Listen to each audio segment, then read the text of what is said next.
PMLN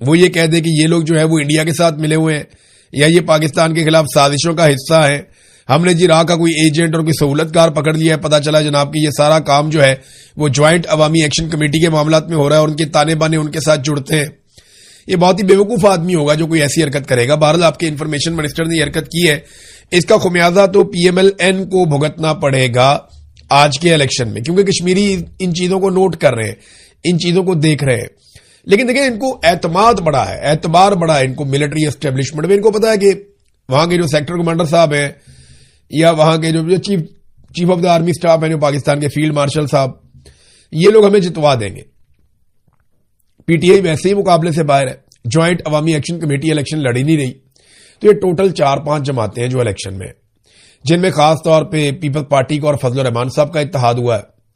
P M L N جو ہے وہ اپنا الیکشن لڑ رہی ہے اور ایک اتحاد کروایا گیا ہے مسلم کانفرنس کا اور آئی پی پی کا.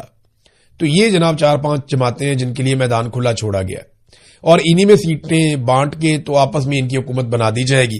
اور ان کو پتا ہے کہ حکومت بنانے کے لیے ہمیں عوام کی ضرورت نہیں ہے. یہ تو ملٹری اسٹیبلشمنٹ جن کے جوتے ہم پالش کریں گے وہ حکومت بنا کر دیں گے. تو اس لیے اب یہ کسی کو غدار کہیں, چور کہیں, ڈاکو کہیں, لوگوں کو ناراض کریں, اس سے انہیں فرق کوئی نہیں پڑتا. علیمہ خانم ناظرین جہاں جہاں پبلک میں جا رہی ہیں کافی اچھا ان کو رسپانس مل رہا ہے. انہوں نے 3 مطالبات سامنے رکھے ہیں. یہ تینوں مطالبات بڑے امپارٹنٹ ہیں. انہوں نے کہا جی جو ہم تحریک چلانے جا رہے ہیں اور ہم نے پارٹی سے بھی کہا ہے کہ آپ پلاننگ کریں اور تیاری پکڑیں, ہم تیار ہیں, لوگ نکلنے کے لیے تیار ہیں. ہمارا پہلا مطالبہ یہ ہے کہ عمران خان کا اسپتال میں علاج کروایا جائے. ہمارا دوسرا مطالبہ یہ ہے کہ عمران خان کی قید تنہائی کا خاتمہ کیا جائے, ان کی ملاقاتیں بحال کی جائیں, ان کے تمام قانونی حقوق بحال کیے جائیں. تیسرا مطالبہ انہوں نے کہا جی ہمارا تیسرا مطالبہ یہ ہے کہ ججز اگر انصاف نہیں دے سکتے تو وہ اپنے گھروں کو جائیں, نا انصافی کر کے مجرم نہ بنے, عدالتیں بند کریں اور اپنے گھر جائیں. نا انصافی کرنے والے ججز گھر جا کر بچوں کو کیا بتائیں گے؟ عمران خان کو جیل میں رکھنے کے بدلے حرام کا پیسہ گھر لا رہے ہیں. ججز کی ذمہ داری ہے کہ وہ نا انصافی کے خلاف ڈٹ جائیں, پوری قوم ان کے ساتھ کھڑی ہوگی. یہ جناب علیمہ خانم کا سٹیٹمنٹ ہے. اس میں ایک چیز آپ اور دیکھ لیں کہ علیمہ خانم نے کہا کہ 5 اگست کو ہم ایک فیصلہ کن مارکا کریں گے. دیکھیں دونوں کی احتجاج تو دونوں کرنا چاہتے ہیں, مقصد بھی ایک ہے. چاہے پاکستان تحریک انصاف بطور ایک پولیٹیکل پارٹی, اول تو ابھی اس وقت تو پاکستان تحریک انصاف نام کی کوئی پارٹی ہے ہی نہیں. ابھی تو اقتدار کے اندر آپ تحریک انصاف کا اقتدار یا تحریک انصاف کا ممبر آپ یہ کہہ تو سکتے ہیں, لیکن الیکشن کمیشن نے تو پارٹی فارغ کی ہوئی ہے. تو ایک طرف جو لیڈرشپ ہے اس کا مقصد بھی یہ ہے کہ عمران خان صاحب رہا ہو جائے. جو عمران خان کی بہنیں ہیں یا علیمہ خانم ہے یا پبلک کے ساتھ جو ان کا ایک ریلیشن بنا ہے پچھلے چند دنوں میں ہم نے دیکھا, اس کا مطلب بھی یہی ہے کہ عمران خان صاحب رہا ہو جائے. لیکن مجھے ان کے اندر کوئی ربط نظر نہیں آ رہا, ان کے اندر کوئی کوارڈینیشن بہتر نظر نہیں آ رہی. علیمہ خانم یہ کہتی ہیں کہ 5 اگست کو فیصلہ کن مارکا ہوگا. وہ جانا چاہتی ہیں اڈیالہ کی طرف, وہ جانا چاہتی ہیں احتجاج کی طرف, اور وہ بھرپور احتجاج کرنا چاہتی ہیں 5 اگست کو.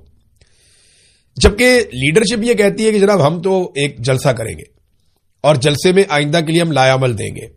یعنی ہم بتائیں گے کہ آئندہ ہم کیا کرنے جا رہے ہیں, یا تحریک کا جو اعلان ہے وہ ہم کریں گے. وہاں پہ تحریک کا اعلان کئی مرتبہ ہوا, لائے عمل کا اعلان بھی کئی مرتبہ ہوا, لیکن اس پہ عمل درآمد نہیں ہو سکا. یہ باتیں عمران خان کی بہنیں بھی سمجھتی ہیں. جیل میں عمران خان صاحب کو یہ باتیں سمجھ آ رہی تھی, وہ احکامات جاری کرتے تھے, پھر ان کی ملاقاتیں ہی بند کر دی گئی.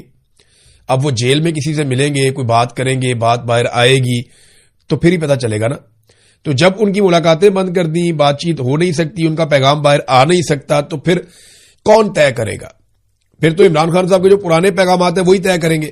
اب پرانے پیغامات عمران خان صاحب کے سوشل میڈیا پہ گزشتہ 24 گھنٹوں میں وائرل ہیں اور وہ لگائے جا رہے ہیں. 2 چیزیں بہت وائرل ہوئی. ایک علیمہ خانم, عمران خان کی پرانی فوٹیج ان کے ساتھ جوڑ کے دکھائی گئی, اور دوسرا جو زیادہ ہم نے دیکھا عمران خان صاحب کے پرانے ٹویٹس جس میں انہوں نے احکامات جاری کیے تھے اپنی پارٹی کو, سہیل افریدی کو یا جو جنید اکبر صاحب ہیں ان کو یا باقی لوگوں کو, وہ احکامات یا پارٹی کو یا لوگوں کو جو کچھ عمران خان صاحب نے کہا وہ ساری چیزیں دوبارہ وائرل کی جا رہی ہیں, اور یہ پاکستان تحریک انصاف کر رہی ہے.